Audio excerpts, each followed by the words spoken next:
I wrote this song 30 years ago so my friend Pat Lamana could give it this contemporary message. Gather in spirit, not face to face. Let's do what we can to flatten the curve. Wash your hands often and don't touch your face. This virus is something no one deserves. Gather on Skype, gather on Zoom, gather by phone with family and friends. Gather online, but don't leave your room. Let's all stay safe until this crisis ends. Gather on Facebook, but not for too long. There's so many ways to sweeten the time. Take up crochet, write a new song, read a good book, bake brownies sublime. Gather on Skype, gather on Zoom, gather by phone with family and friends. Gather online, but don't leave your room. Let's all stay safe until this crisis ends. Gather in spirit, pray for the scared, the sick and the poor, the lonely at home. Count all your blessings and reach out and share. Let everyone know that they're not alone. Gather in Skype, gather on Zoom, gather by phone with family and friends. Gather online, but don't leave your room. Let's all stay safe until this crisis ends.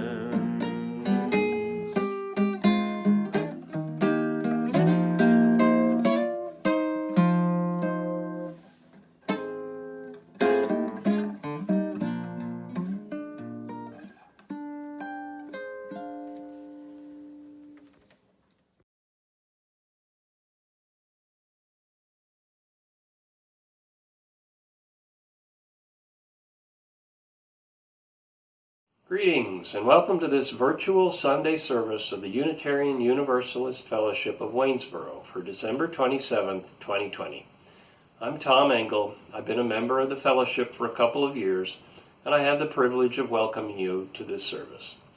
All are welcome to this service, including any non-members of the fellowship watching this video.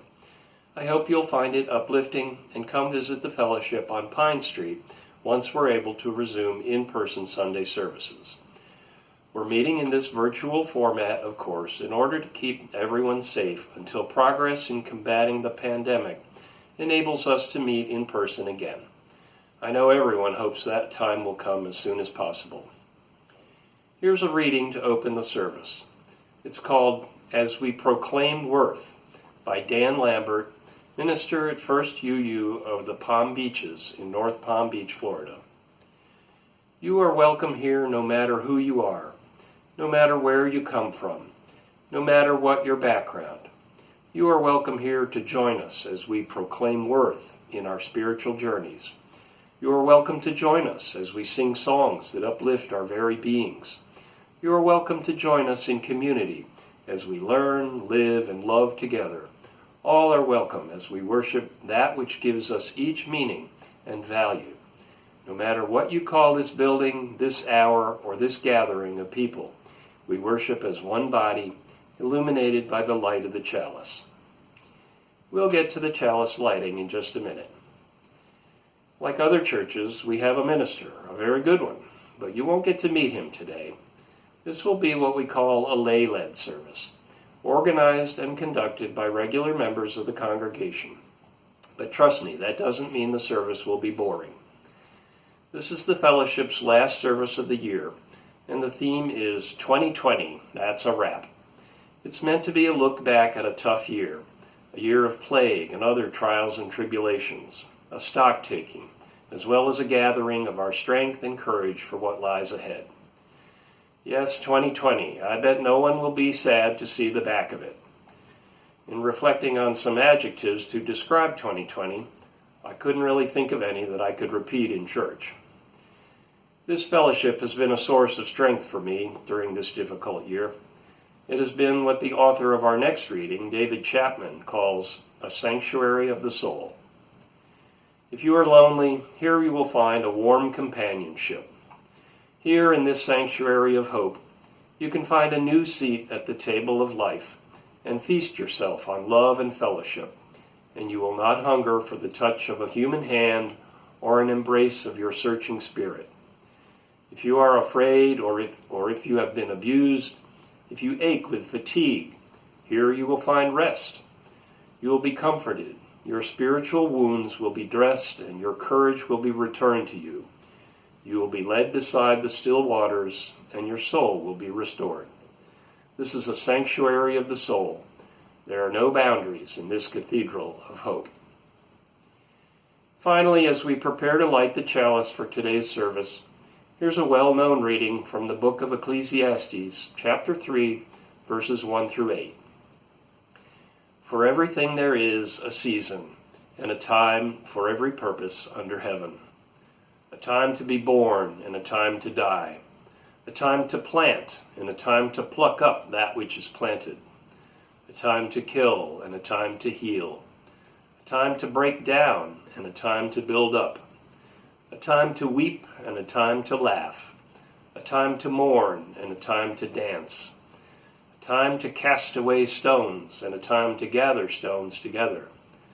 A time to embrace, and a time to refrain from embracing.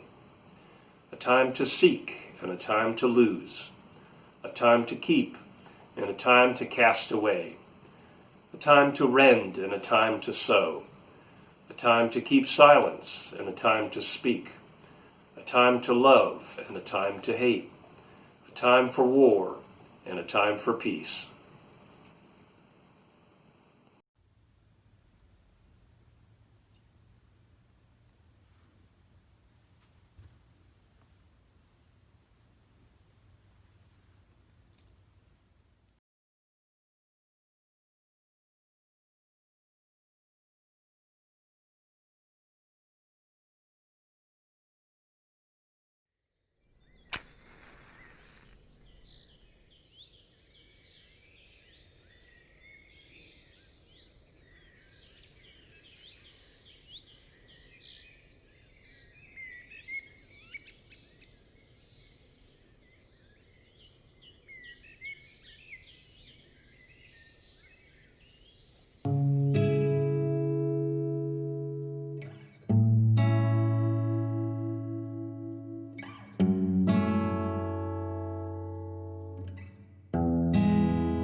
Well, I'm sitting here in silence, sending people smiles and realizing when we send out love, it keeps on rising. So I choose to close my eyelids to send positive vibes into every living being, from the ocean to the skies. And as I look at all the crisis, I realize that I just can send my love and prayers that will make it through this virus. To me, this is all priceless, to transform all the violence through sacrifice and trying, sitting on this cushion silent. May all beings be happy, peaceful and nonviolent. May not one being suffer in their minds, even the tyrants. May all souls find alignment with their hands, their hearts and minds. And may all of us keep walking and persevere in these times with love. Ooh, I'm sending prayers out to you. I'm sending prayers out to you. I'm sending prayers out to you.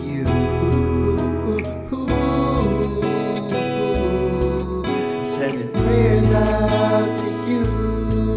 Sending prayers out to you. Sending prayers out to you. Oh, sending prayers out to you. Sending prayers out to you. Sending prayers out to you.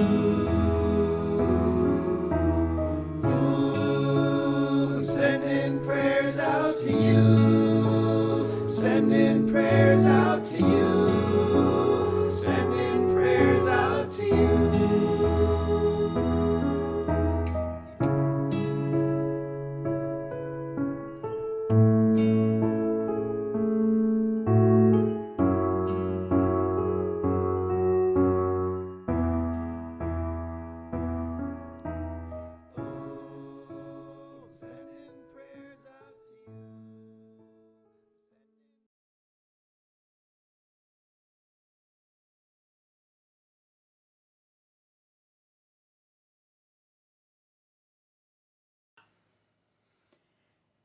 It's now the time to think of those who need our love and care during this past week, whether named or unnamed. We send them loving and caring thoughts as they may go through difficult and challenging times in their lives. We also celebrate with all those who have had joys this past week. It was Christmas, though it may have looked much less like the Christmases we all know. In varying ways, we shared our love for our family and friends, however we were able to do that by telephone or computer. We hold these joys and sorrows in our heart at this time.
I have two poems to share this morning.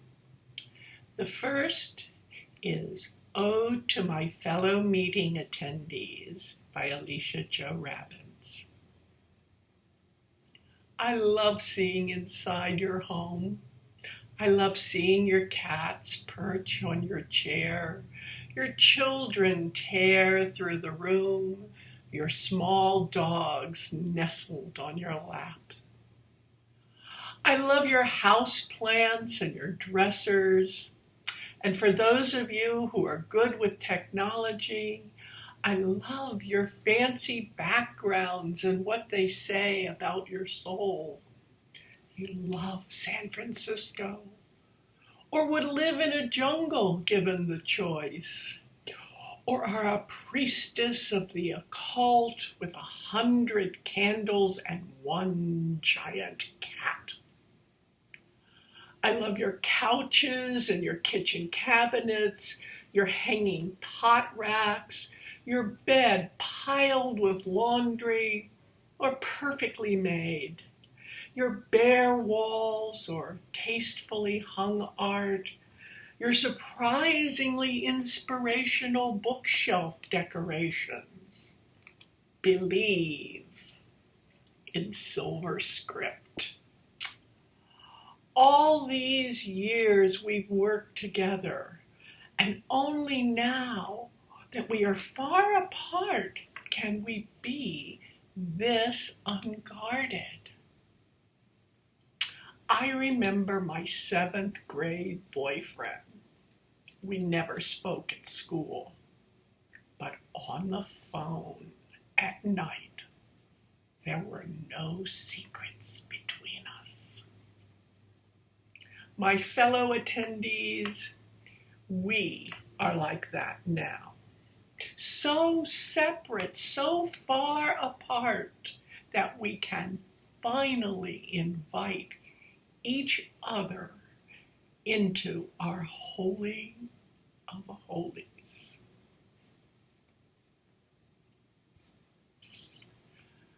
The second poem is Blessing for Waiting by Jan Richardson.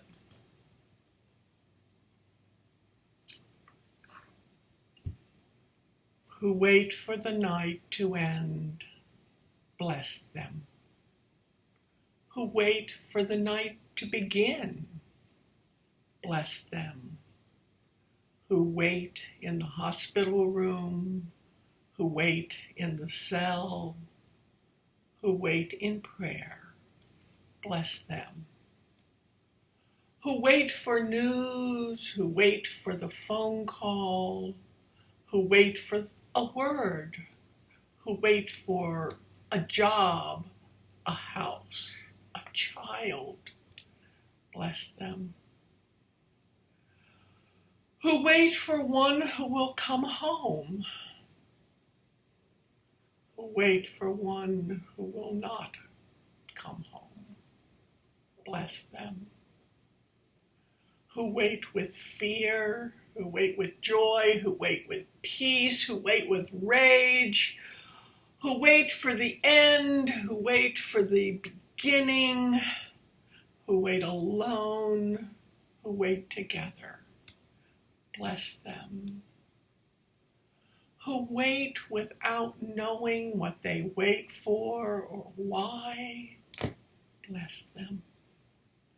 Who wait when they should not wait. Who wait when they should be in motion.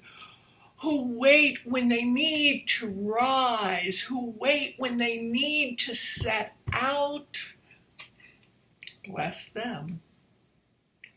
Who wait for the end of waiting. Who wait for the fullness of time.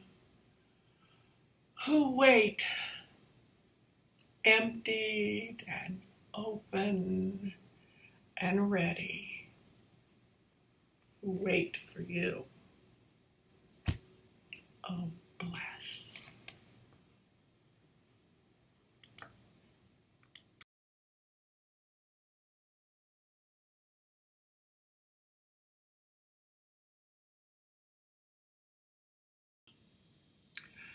Today is Sunday, December 27th, the 362nd day of the year 2020. In 4 more days, this year of global pandemic, economic catastrophe, social upheaval, and political craziness will be over. Although we know that the plague and the rest of it will pay no attention to the changes of calendars. So I thought we might pause and look to see what insights and inspirations might be found in this particular date. Did you know that December 27th is National Fruitcake Day? This will give some people the chance to make jokes that we probably all heard before, or else get on their culinary high horse, while it will give others the chance to rejoice in what is probably the world's most misunderstood baked good. National Fruitcake Day reminds us that we humans can take implacable stands about almost anything and feel superior within our own tribe while marginalizing others. But maybe it should remind you of the third and the fourth principles: acceptance and encouragement of one another, and the free and responsible search for truth. Whether it be about fruitcake, politics, or religion, perhaps we should try making fewer definitive declarations and instead, share more of our beloved recipes. December 27th is also No Interruptions Day. In a year that so many of us have been so isolated from others, such that we may feel like there is a huge do not disturb sign hanging over the door of our life, it may seem strange and not terribly useful to have a day to celebrate being without interruptions. While we may crave a hearty handshake or a bodacious big hug, in this time of work at home and remote learning, this era of Zoom and FaceTime and the endless social media, it can be hard to find peace and quiet, the better to focus on our work, or let our creativity flow freely, or to meditate, or to pamper ourselves a little. So perhaps on this No Interruption Day, we should give ourselves the blessings of silence and stillness and allow others to claim that blessings for themselves as well. For those who are religiously or culturally Christian, December 27th is the third day of Christmas. According to the carol, The 12 Days of Christmas, which goes back in some version to the late 18th century, the third day of Christmas is when the gift of 3 French hens is given. For those who believe, very likely erroneously, that the song is replete with coded references to Christianity, those 3 French hens represent the theological virtues of faith, hope, and charity. But even if that is not what the trio of birds in the carol is all about, the giving and receiving of charity, hope, and faith are nevertheless worth celebrating. Another thing from the Christian calendar, this year, the 27th of December falls on the first Sunday after Christmas, and so it is the Feast of the Holy Family. In the Catholic tradition, the primary purpose of this feast is to present Mary, Joseph, and Jesus as the model for the Christian family. And there are lots of paths, intellectually and theologically, that could take us down, and not a few controversies. But nevertheless, I think that we can agree that it is good to celebrate the family, even in the time of global pandemic, when true in-person togetherness is set aside against a future of being together, alive, and in person. Or, As the oft-quoted Maggie Myers said, "Together forever, never apart, maybe in distance, but never in heart." As we think about family in this great uncertainty and unrest, we must send blessings and work for social justice, in particular for those families who do not quite fit the Jesus, Mary, and Joseph model families. Families with two moms or two dads, single parent families, families nurtured by grandparents or other older relatives, families of mixed race, ethnicity, or religion, families in dire poverty, in refugee camps, or in war-torn lands. One last thing. As we look at this day, December 27th, we can also discover the whole kaleidoscope of historic and social significances. Noteworthy people were born on this day or died on this day, and surely some of them did, even now, affects our lives and the world in which we live. The interdependent web of all existence and all that. For example, December 27th, 1831, 22-year-old Charles Darwin set sail aboard the HMS Beagle on a 5-year voyage that resulted in his theory of evolution by natural selection. That theory, in turn, changed the essential thinking of the people inhabiting the world that Darwin set out to explore. Darwin made a unique contribution, and each of us has a unique contribution to make. That's because each of us, standing here on the 27th of December in the year 2020, is an incredible and unique complex of matter and energy. Rather like the snowflake that, from a single ice crystal, form amazing and no two alike patterns according to different weather conditions. And so I will end with this suggestion. Take scissors and paper in hand, cut and fold. The Japanese call it kirigami, and create your very own unique snowflake. Come on, why not? This day, December 27th, is, after all, really and truly, the annual Cut Out Snowflakes Day.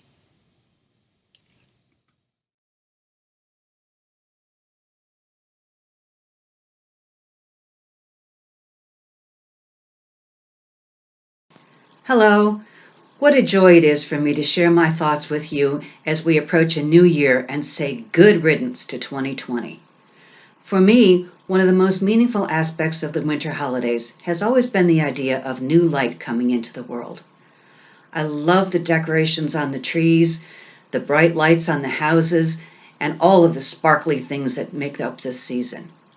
Apparently, I'm not alone because so many stores have been completely sold out of Christmas lights this year. Along with the artificial lights, the skies give us new light too. The conjunction of Jupiter and Saturn this year have led many people to pay more attention to the winter solstice and the promise of longer days to come. Fall colors and Thanksgiving seem to distract me from the short days, but I've always been aware of and grateful for the extra amount of daylight that comes each day.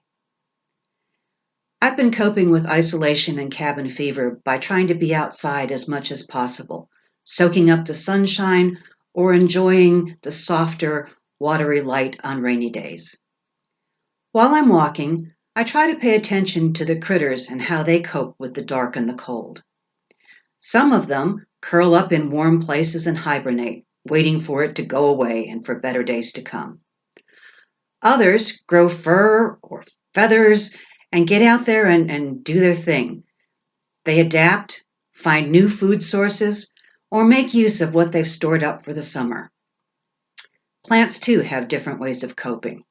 Some of them drop their leaves or die back to the ground, conserving their strength for better days.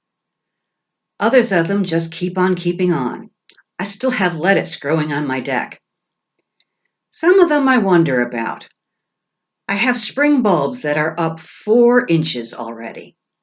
Now, it may just be that I didn't plant them deep enough, but I'm choosing to see them as a symbol of courage and hope for an early spring. After all, it's up to us to decide what stories we tell and what meanings we make from the things that we see and experience. I'd like to tell you another story of hope and courage during difficult times. In the summer of 1929, a young couple was starting their marriage filled with hope. He was a talented decorator, skilled at painting and hanging wallpaper, and so he decided to open his own business. It did well until October, when the stock market crash signaled the beginning of the Great Depression, and nobody painted or papered again for years. The business failed. It was a dark time, except that on January 1st, 1930, at the very start of a new decade, a baby girl was born to them. That little girl was my mother. She told me of a childhood that was not filled with material things. Times were tough. But their house was always full of family and friendship.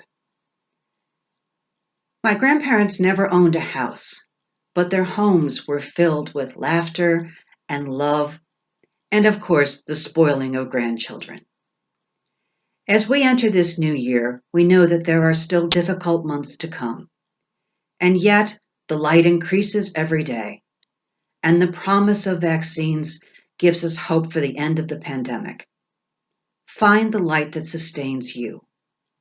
Cope in the ways that work best for you, whether that's hunkering down and waiting for it to pass, or by engaging in the world in the ways that we can with the restrictions that we need to observe. We omnivorous humans may find that a little of each works best for us.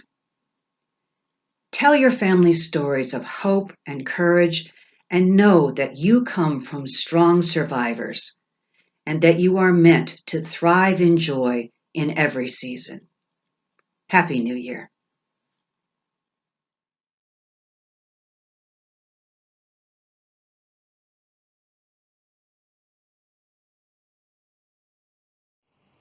Take heart. If you're watching this service on December 27th, there are only 5 days left to this miserable 2020. And I know we can make 2021 a better year. Happy New Year to everyone. Our words of benediction are from the 17th century English poet John Donne, tweaked slightly in the interest of 21st century gender neutrality. No human being is an island entire of itself. Every person is a piece of the continent, a part of the main. If a clod be washed away by the sea, Europe or America is the less, as well as if a promontory were, as well as if the house of your friend or your own were. Any person's death diminishes me, because I am involved in humankind, and therefore never send to know for whom the bell tolls. It tolls for you.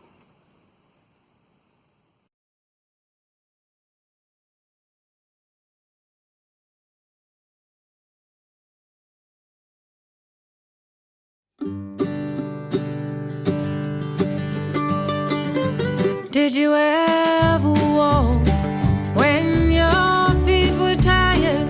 Did you ever walk when the road was gone?